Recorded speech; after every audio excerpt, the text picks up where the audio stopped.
And then if we have time left, we'll do some Q&A. People on campus can raise hands. People online, feel free to put your question in the chat and or to also use your online electronic hands to raise it. And we'll see how many we can get in today. So let me begin by saying that we are coming together, yes, to celebrate Women's History and Women's History Month. However, we are all connected through something called the Journal of Feminist Studies in Religion and the Feminist Studies in Religion Incorporated organization that is an academic group. And to me, that's a little bit different than Women's History Month. We could celebrate people who identify as women just for being women or doing great things. The Journal of Feminist Studies in Religion says that none of us are free until all of us are. So our approach to feminism has to be intertwined with how we think about colonialism, racism, heterosexism, and patriarchy, both within our religious traditions and outside of that. So we are celebrating that work toward justice and freedom today, and the way that each of these scholars approaches that differently. So let me say a word about each of our guests today. So Professor Monica Melanchthon is Associate Professor of Old Testament for Hebrew Bible at Pilgrim Theological College in Australia. Professor Sarojini Nadar is the Desmond Tutu Sarchi Research Chair in Religion and Social Justice, as well as the Director of the Desmond Tutu Center for Religion and Social Justice at University of Western Cape in South Africa. And Professor Anne Hidalgo is Adjunct Professor of Feminist Theology at Universidad Biblica. Okay, that took me a second. Latino America in Costa Rica, but is currently residing in the United States, doing that in distance learning, and also serves as the Acquisitions and Metadata Librarian for the Digital Theological Library, which is fully online. So if you would just join me in welcoming them.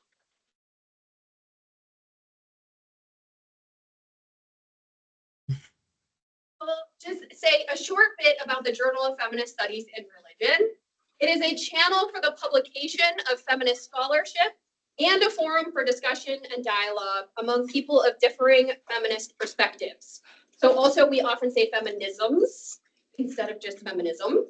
The JFSR at 40 years old is the oldest interdisciplinary, interreligious feminist academic journal in religious studies. JFSR has two communities of accountability: the Academy, in which it is situated, and the feminist movement, from which it draws its nourishment and vision. Its editors, of which I am one, are committed to rigorous thinking and analysis in service of the transformation of religious studies as a discipline and the feminist transformation of religious and cultural institutions. I also want to take a point of privilege just to point out that our own professor, Dr. Aiken Lee, sorry, you're deleting, recently published an amazing piece on thinking about and combating sexual abuse in Korean church contexts in that journal. So I hope any of you have interest in that scholarship will check out Dr. Lee's publication in the latest issue.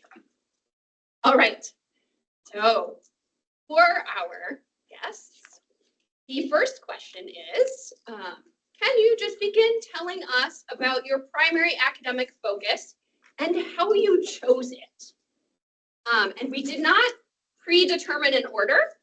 So looking at my screen, not the one up there, Dr. Hidalgo, you are first on my screen. So if you'll go, and then Dr. Nadar, and we'll go from there, and then we'll reverse our order for the next question.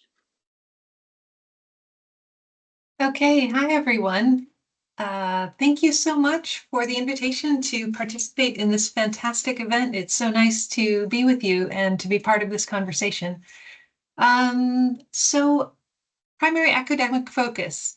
Well, as you heard in the introduction, I kind of have two different directions that my career runs in.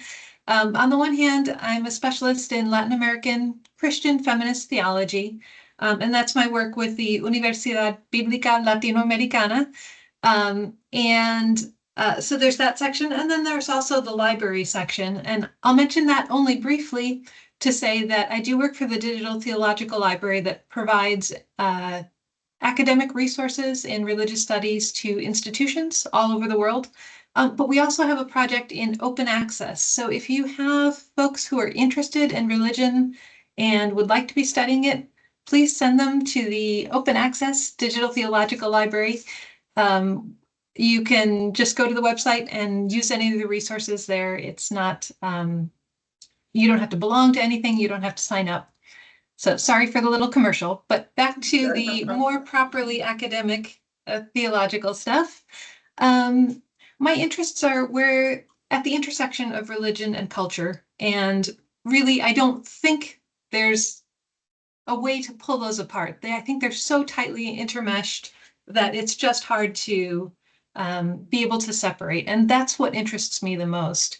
My early work was in, my dissertation was in feminist and decolonial liturgy. And since that time, I've been working more recently on bodies and corporeality, looking both from the perspective of digital technologies and what this style of communication that we have going right now, what it permits and what it hides in terms of the people and the environmental costs and all of those things that we don't think about with relationship to digital technologies. And then also I have an interest in disability theologies. So those are all part of the picture of the things that I'm working on. And in terms of how I chose the path, it chose me. I would never have predicted that I would end up here. I would never have guessed any of this. Part of it, I got to visit the Universidad Bíblica in Costa Rica when I was a doctoral student and really just fell in love with the place and have been able to maintain the contact since then. And that's been absolutely fantastic for me. Got to live there for 2.5 years. My term got cut short a little bit because of COVID. But I genuinely hope that this will be a connection that continues for the rest of my career. Okay, thank you. I'll pass on to the next person. Thank you. That's me. Hello, everyone. And really nice to see Kate and Monica, whom I know for many years and haven't seen in a while. So really nice to see you all. And I can see some of the students. I don't know you all, but thank you for having me. So I think that this is a great opening question, but I have to admit it makes me a little bit uncomfortable because I think it's often asked as a way of situating someone within a discipline. And I think many of us, especially feminist scholars, have been overburdened, I think, by the discipline police, because you know those who police the boundaries of disciplines are always, I think, and I would argue, are really just protecting colonial forms of knowledge production. So whether I'm a biblical scholar, you know, a systematic theologian or something else entirely, it's not a question that keeps me up at night, because expertise matters, of course, but so do the actual real problems in the world. And for me, I believe that my PhD has given me the analytical skills to read, you know, and interpret across disciplines. That said, I was trained as a biblical studies scholar, though my academic path didn't begin there. My undergraduate degree was, my major was actually in English literature.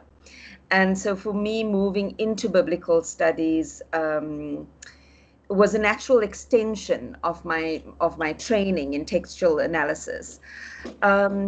And I think what horrifies people even more is that my theological grounding didn't come from formal institutions. It actually came from the circle of concerned African women theologians, from scholars like Mercy Oduyoye, Musa Dube, Musimi Kanyoro, Isabel Piri, a whole range of different scholars.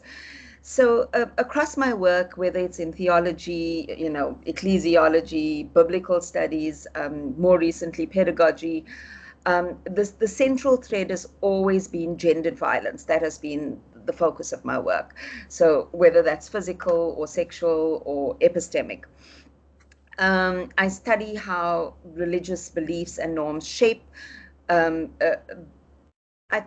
think, both the enactment of violence and the ways in which people resist and respond to that violence. So for me, the personal is always political, and it is definitely intellectual. So, and I came to this work on gendered violence as a survivor of childhood sexual violence myself. And I continue to revisit the questions of epistemic violence as a woman of color in a deeply patriarchal and white academy in South Africa. So in short, maybe that wasn't short enough. I think I do a lot of things across a lot of disciplines. Because the world's problems refuse to stay in neat academic boxes, and I don't either. So yeah. Sorry, to Monica. Oh, we can't. You're muted. Dr. Melancthon, you're muted.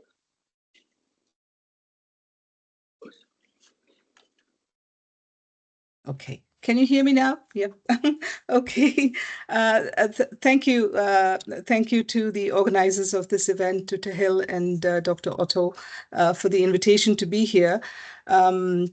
I think it's good to see familiar faces after many years, and to catch up with what they have been doing. Privileged to be here, so thank you again.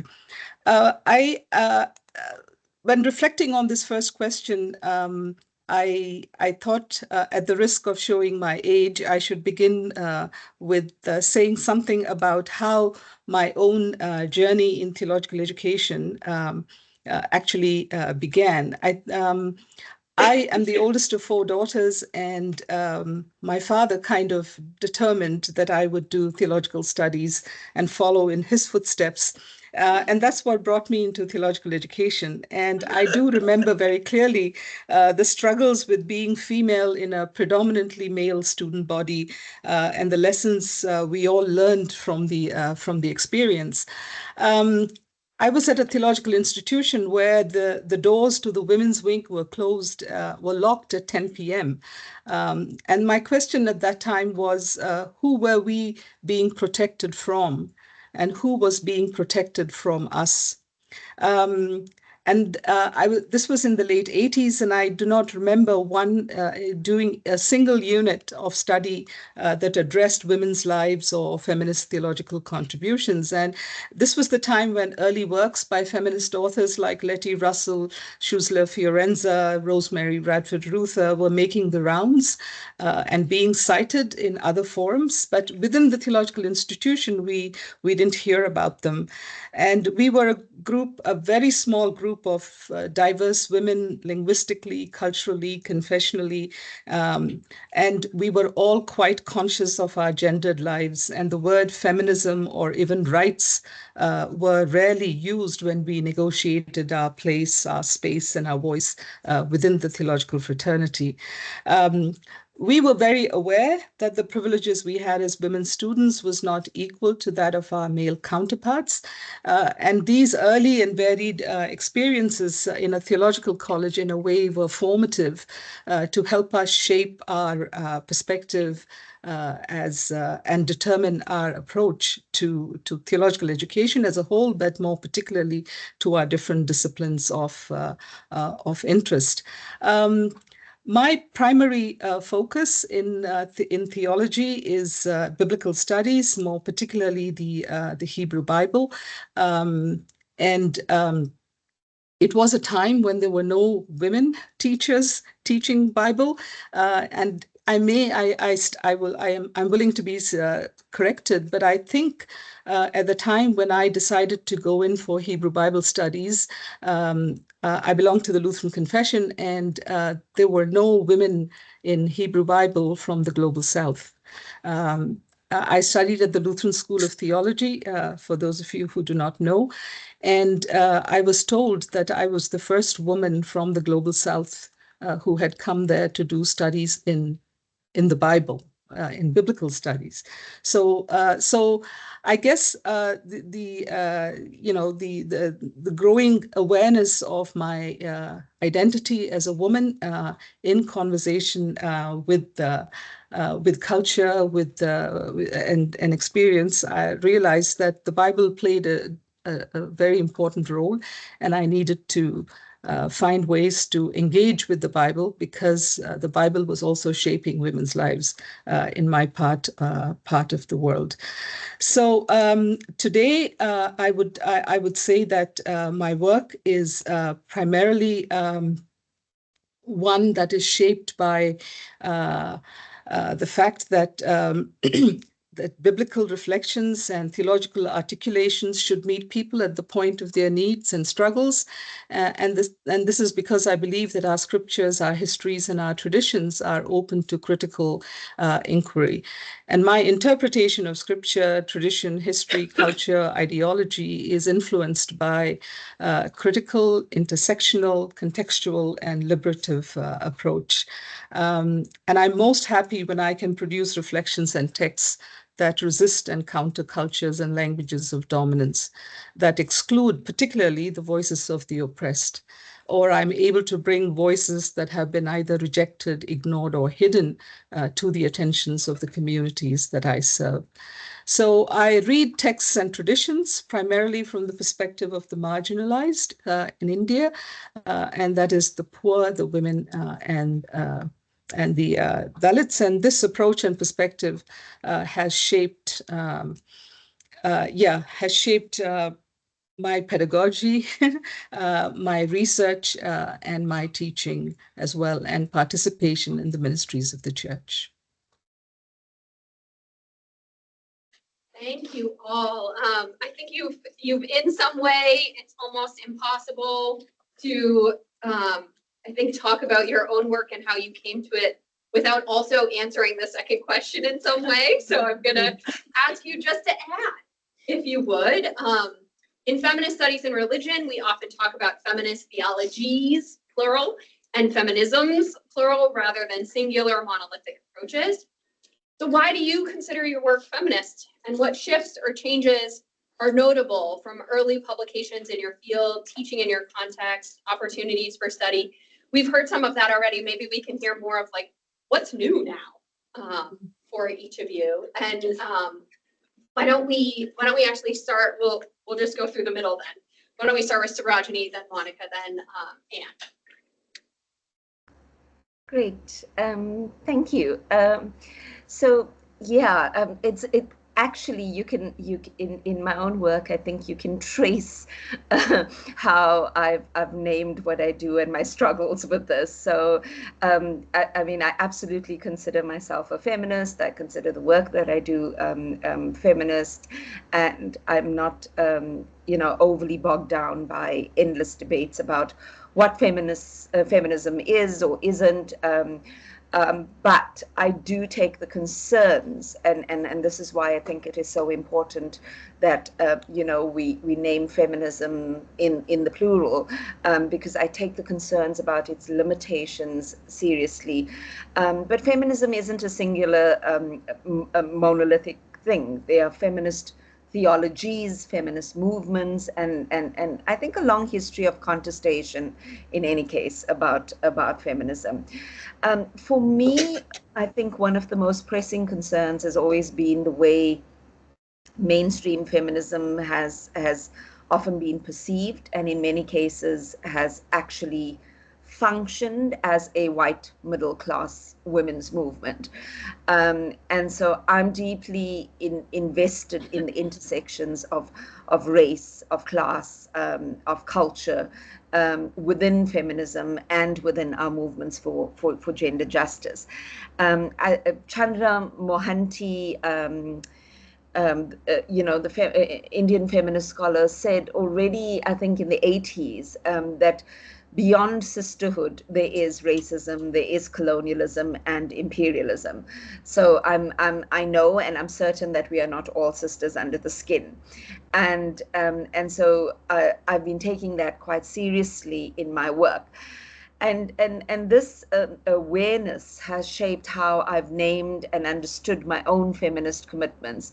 So early on, if you look at some of my earliest pieces, and I think Monica will remember, Monica met me when I was still a PhD student, and she'll remember I called myself a womanist, right? I was attracted to womanism because of the ways in which it engaged with race and class that I felt that feminism wasn't doing. But then as I engaged more deeply with my own context, I started shifting to identifying as a South African Indian womanist. And you'll see again that, there was this sort of really wanting to name the struggles I was feeling and the kinds of struggles I had with my theoretical engagement. And these shifts in these names were more than just semantic, obviously. They were about grappling, with the specifics of my history and my intellectual and political commitments. And Kate, to answer your question, where do I find myself now? I think today I name myself as an intersectional Black feminist. I see myself as politically Black, as ethnically Indian, as a descendant of indentured laborers who were brought as virtual slaves by the British in the 1860s to work on sugarcane plantations in South Africa. So I embody all these various identities, and I think you can tell the ways in which that struggle is embodied in my work. But I do think that the thing I want to say is that the naming of our work matters, and that there's real discursive power in what we call ourselves. And Isabel Peary and I even co-wrote a piece called What's in a Name, I think 15 years ago, to explore the ways African women theologians have wrestled with these questions. But the most important thing for me is that these naming debates, while they are important, they must never distract us from the real work, which is to dismantle the global racist capitalist patriarchy. So whatever we call our theologies, feminist, womanist, African feminist, decolonial, the heart, I think, of feminist theological work must always be about justice. Okay. My response to this question will begin with the fact that the word feminism or the concept feminism itself is a term that is becoming, that is used a fair bit in the Indian Academy, particularly amongst secular women. But I think they use the word feminism rather than womanism, primarily because womanism also came into being within a particular historical context, but that hasn't stopped women in India, particularly from the Dalit community, who would adopt the term womanist or womanism to define themselves. Having said that, I would like to say that in India, the paradigm of feminism or womanism, whichever term you want to use, is deeply entrenched in the socio-cultural, political and economic reality. It's an ever-evolving byproduct of patriarchy born out of the caste system, colonialism, urbanism, and capitalism. And so, as a result, the plurality within Indian feminism is based on the multiple patriarchies that exist within the Indian society. And so any kind of feminist or womanist approach has to take seriously this plurality, and also acknowledge the fact that there are various subgroups amongst women, and therefore intersectionality is the way forward. And I think if you don't take this intersectionality that exists within the larger framework of women's issues, then our reflections, our articulations can be pretty reductive. In fact, one Indian author whose last name is Sinha has used the phrase sisterarchy. We've heard of Kyriaki, and she uses the term sisterarchy as a concept to talk about the fact that there is a hierarchy also amongst women within the Indian context, where certain feminists are on top, and they neglect or marginalize other women who are at the bottom of the social ladder. So so therefore, to do feminist work in India, one has to be intersectional, and but definitely taking into consideration the issue of caste and religion. Yeah. So my work, I would identify myself today as a Dalit feminist woman who engages in reading of the scripture, primarily from the experience of marginalized women, and I've already mentioned this from the perspective of Dalits. So I converse with as and when possible, with Dalit feminists who have reflected on religion and culture, and the ways in which religion and culture subordinate and suppress and discriminate against Dalit women. So yeah. I think I've said something. I will stop there. And Well, I think I'd like to take a little bit of a different tact on this. We've heard the word intersectional mentioned by both of my co-panelists. And I think if I personally needed to be convinced that feminism should be discussed as feminisms, plural, I think part of the learning for me was my experience of visiting the university, the Latin American Biblical University in Costa Rica, when I was a student.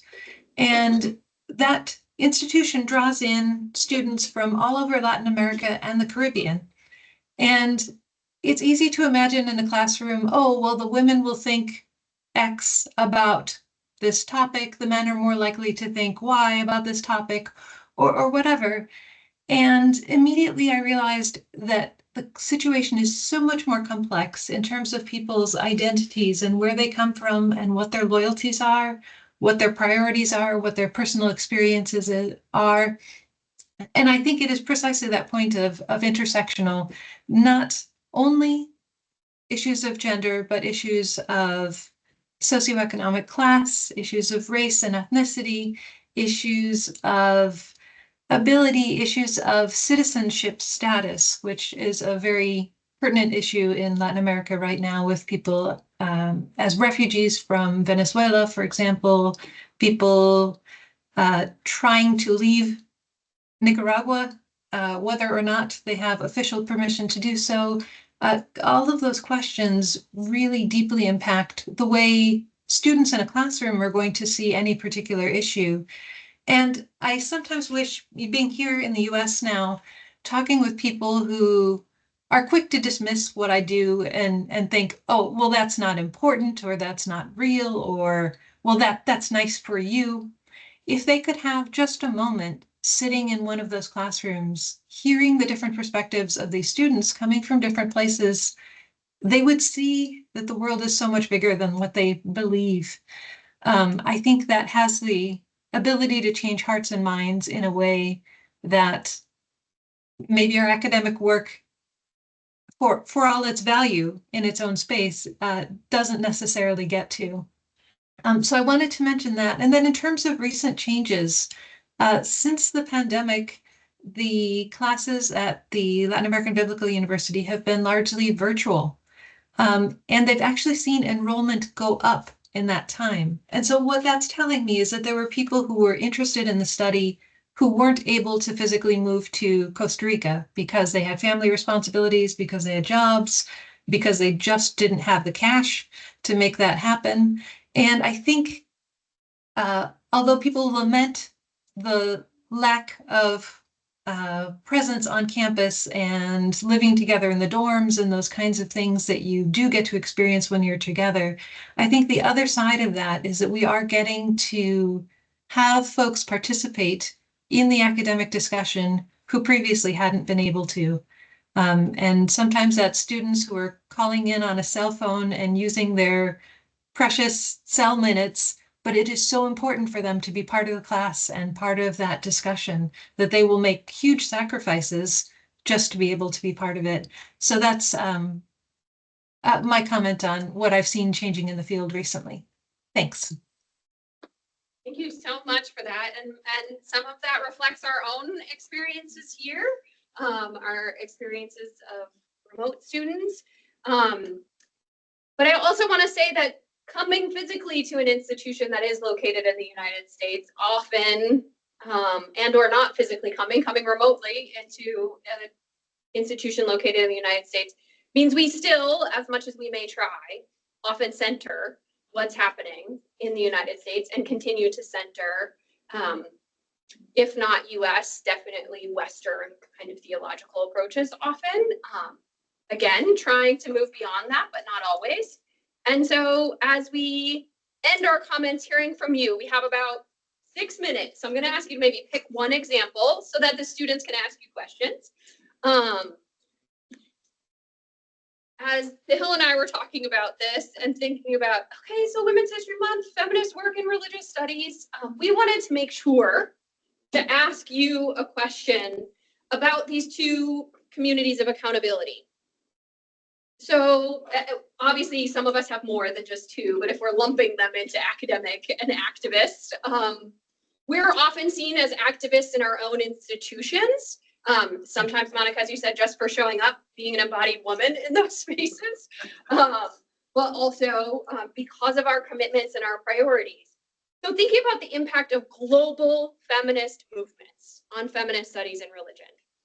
Talk to us a little bit about how gender equity, women's movements have influenced your context, how religion has positively or negatively played a role in them. And so maybe if there's one example of that each of you could share, and then we'll open it up to student questions. Okay, so I go first. Yep. Okay.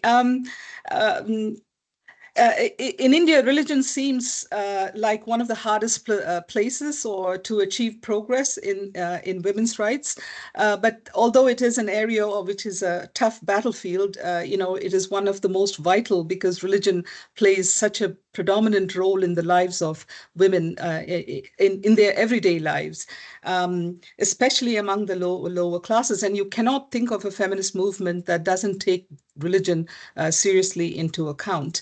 And at one time, feminists in India who were heading the secular women's movement were hesitant to address issues of religion, thinking it was a personal matter. But now, in the recent past, there has been more and more engagement with religion. So that is the background. And I think in India, definitely we have come to the realization that we who belong to different religious communities cannot work in isolation, that we need to work alongside our sisters in the Hindu faith or in the Islamic faith, etc. And so a hermeneutic that is at play also in the field of biblical studies is relational hermeneutics. How are women in other religious communities addressing issues of violence or other kinds of discriminatory experiences that women are confronted with? So in my own work, I have found it to be most beneficial and exciting and invigorating to actually bring the biblical text into conversation with other scriptural texts and then look at what women in that religious community are saying about that scriptural text. And so this is, in the post-colonial terminology is called the contrapuntal method or reading in juxtaposition. And the approach and this method have, first of all, enabled me to remain grounded in my culture and the resources that it offers.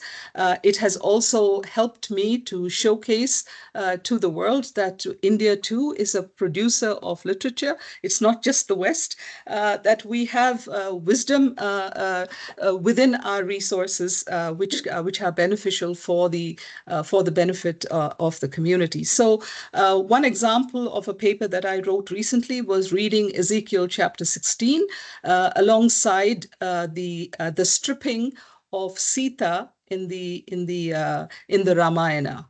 If you know something about the Indian epics, you will recognize this. So and so by doing this, I'm doing so in conversation with my Hindu sisters and their scriptures, and it helps me understand my own text in relation to the biblical text in relation to my culture. Okay, it's 2 minutes. Yeah.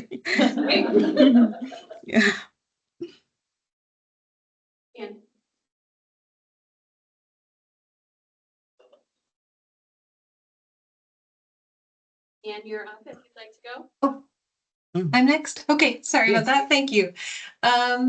Well, one of the things I particularly miss about not being in Costa Rica physically was one of the activities that the university participated in.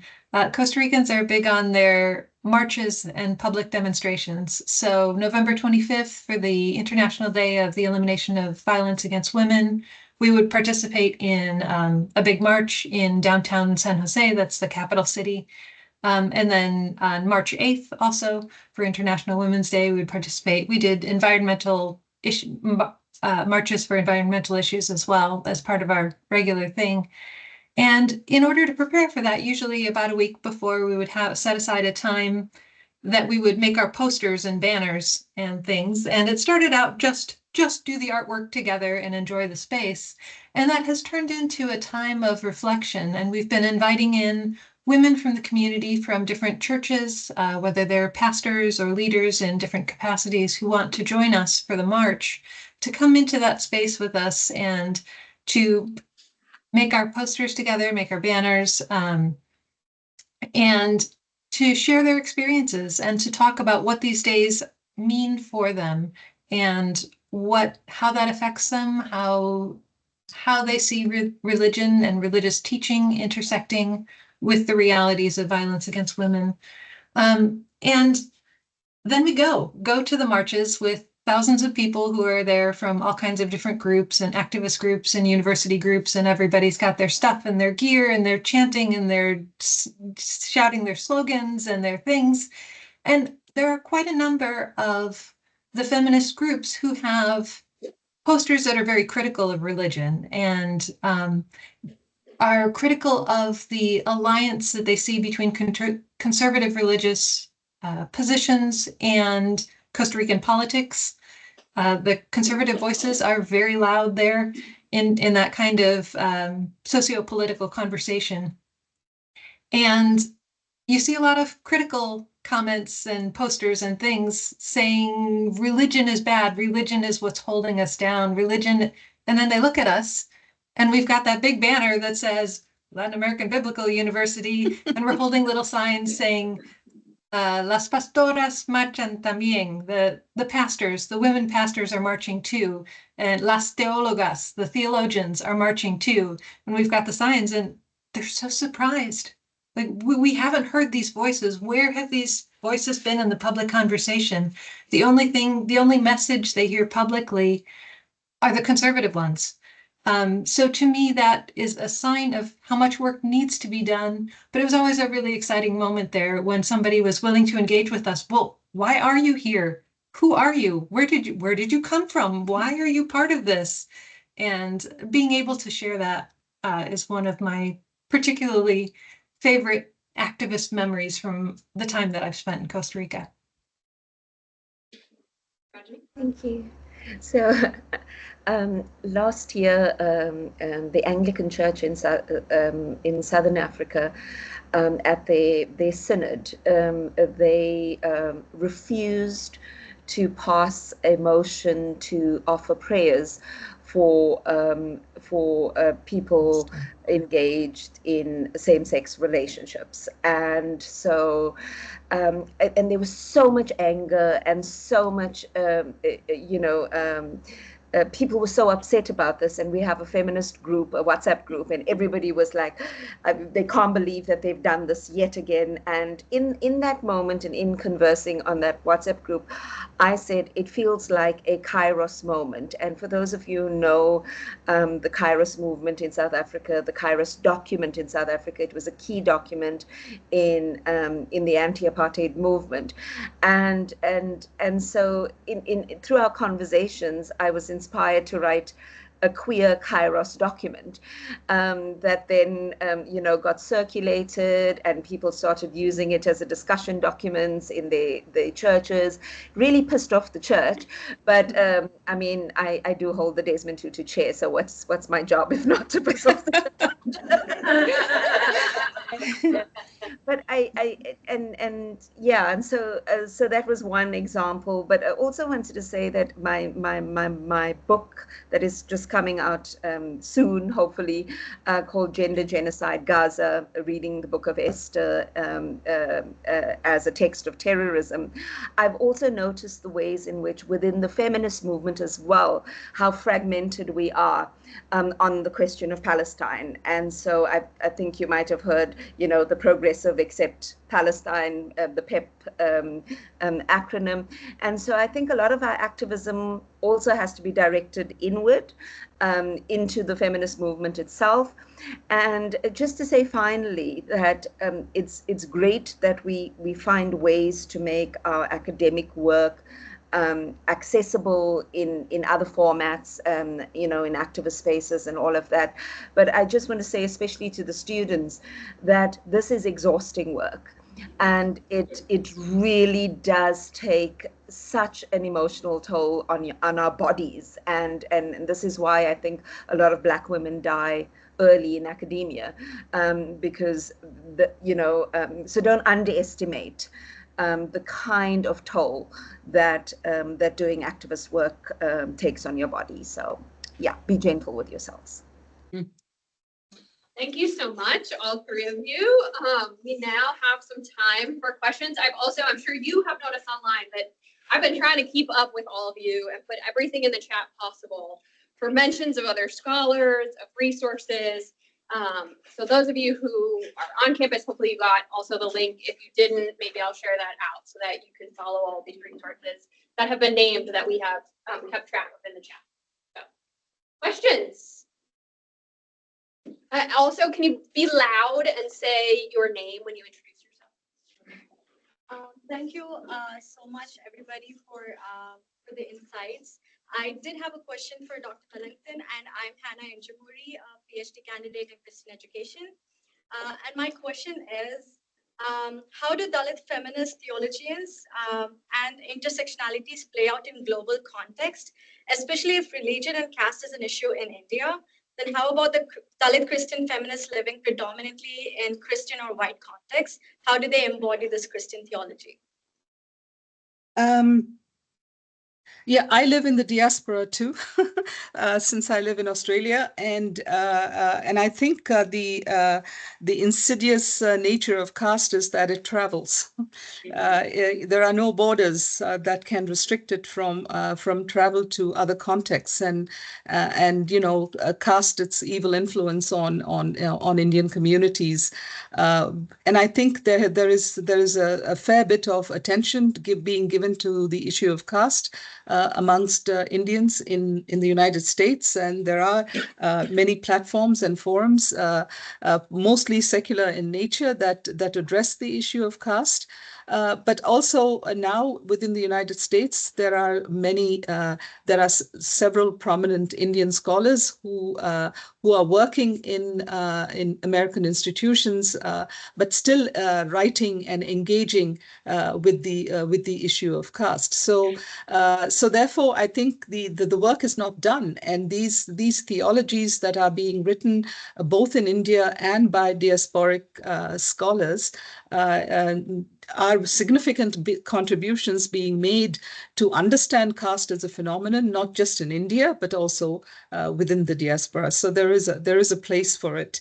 I'm hoping that within the SBL, for example, we can start a unit or a program unit that actually focuses on caste as it functions, not just in India, but also in diasporic communities. I hope that answers your question a little bit. SBL is Society of Biblical Literature. Translating. Yes. My name is Carly. I'm a Master's in Divinity student. And my question, okay, I'll try. I'm losing my voice a little bit. My question is, what is something that you would have liked to know as a master's student that you know now in your work in academia?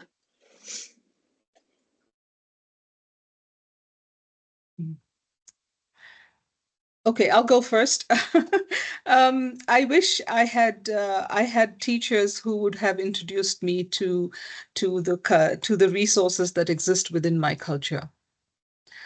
Much of my education was Western, even though I studied in India, and I was trained by Indian scholars, trained in Harvard, Yale, Oxford, who again introduced me to Western scholarship.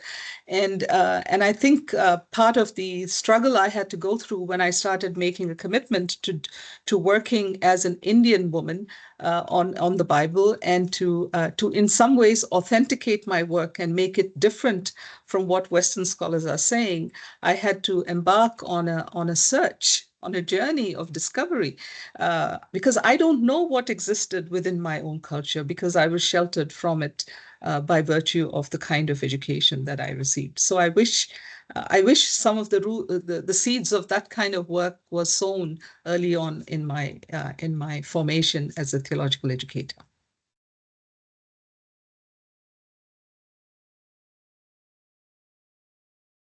I could jump in here. I think the advice I would give is that there isn't any one path that's correct. There isn't any one type of scholarship. There isn't any one thing that you need to achieve. You're looking for what's right for you, where your interests and your talent intersect with a need in your community, your church community, your society, the people to whom you are accountable. That's what you're looking for, something that is the right fit for you, rather than a thought of, oh, I need this type of job because then I'll be a serious scholar, or something like that. I think the impact, you can have the greatest impact in the spot that is right for you.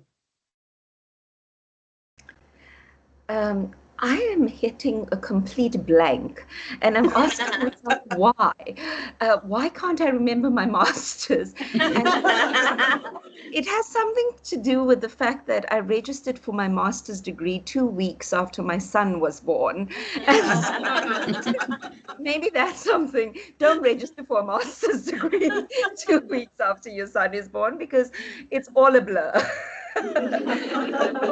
Yeah, sorry. It is hard to manage, academic commitments and a family, etc. And I suppose I also here just want to say something about the importance of women, strong women who support us in these journeys. And so having my son's grandmother, wake up in the middle of the night and say, no, I'll take him now, you go to sleep, was just amazing. And so there's something to be said about a sisterhood of support. So yeah. Find support. Yeah.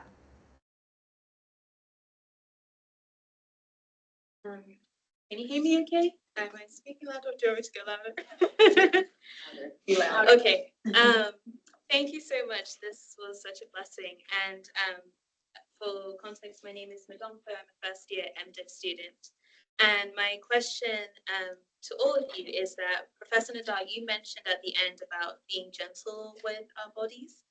And that was something actually that I was thinking about as all of you were talking, because there was this theme of embodiment and even treatment of other people's bodies in the conversation. And my question to all three of you is, what has helped you in being gentle to your bodies, specifically in regards to space and with sound?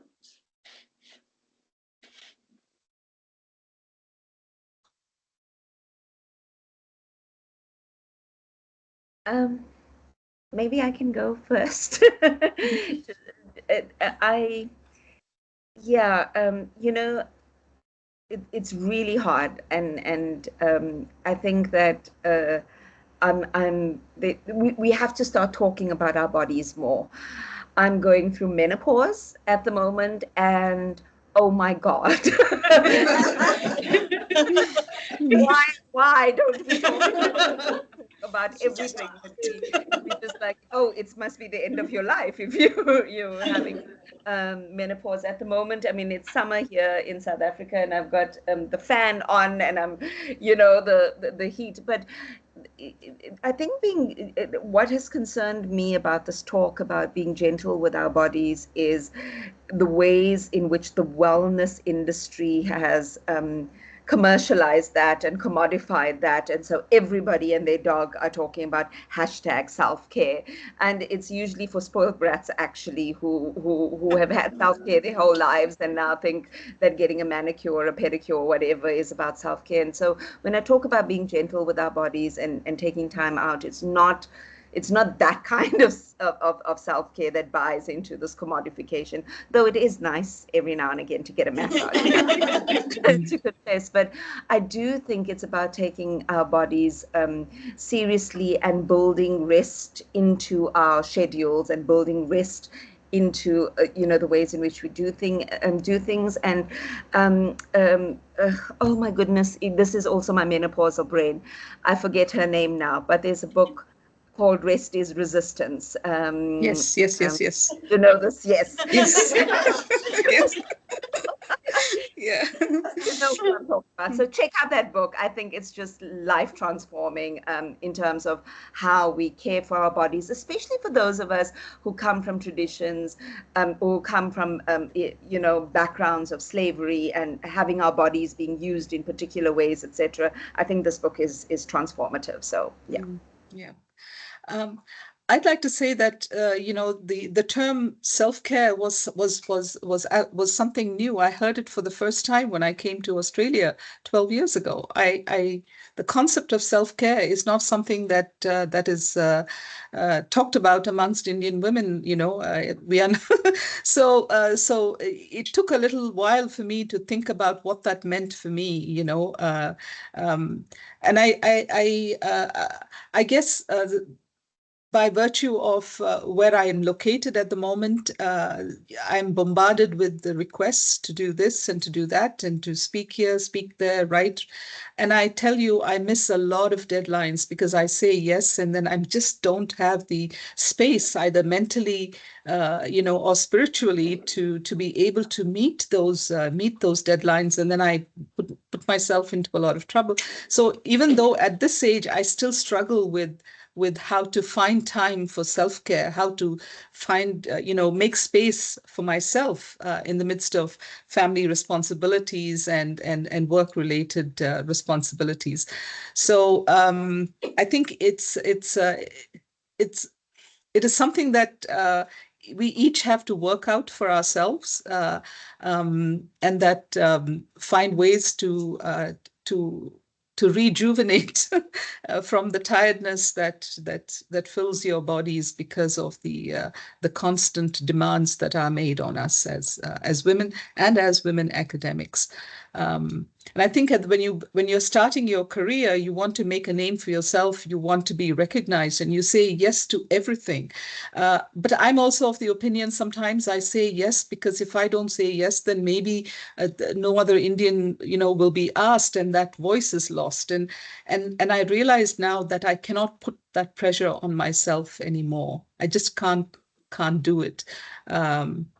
But self-care for me is actually just sitting in front of the TV, zombie-like, for 3 hours and watch Vera or Silent Witness or some other mystery, and get lost in another world for a little while. But yeah, I don't know if that's helpful. It's helping me. I can just toss in one quick idea, and for myself that I found helpful, and that is when I go to estimate how much time it's going to take me to do something, I double it because I am always wrong, and it always takes longer, and then I'm behind and I feel anxious because it's not done yet and I should have been done, so I should be doing the next thing already.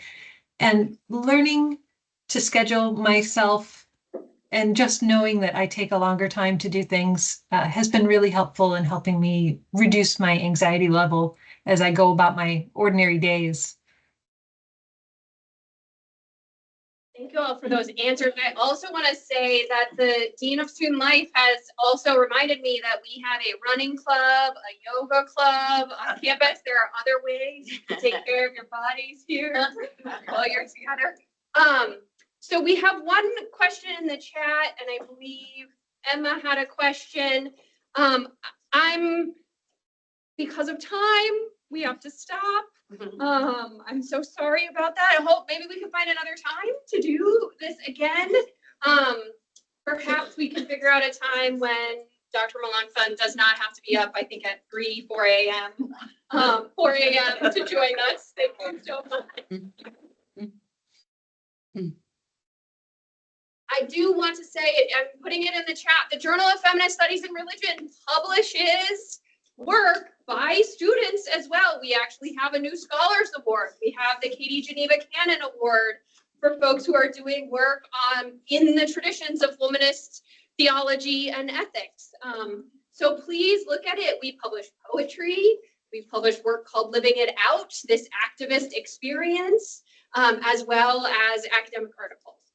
So this community has been created by amazing supportive scholars who want to change the kinds of traditions that are in theological education, and we hope that you all will join us in that. You also do not have to be a female identified person to publish in the journal. The content of what you are publishing has to fit feminist studies and religion.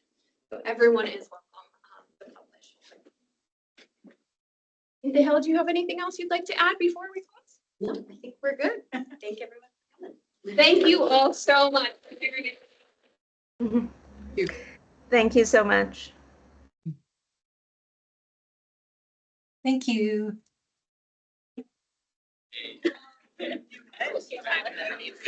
Join them online. Yeah.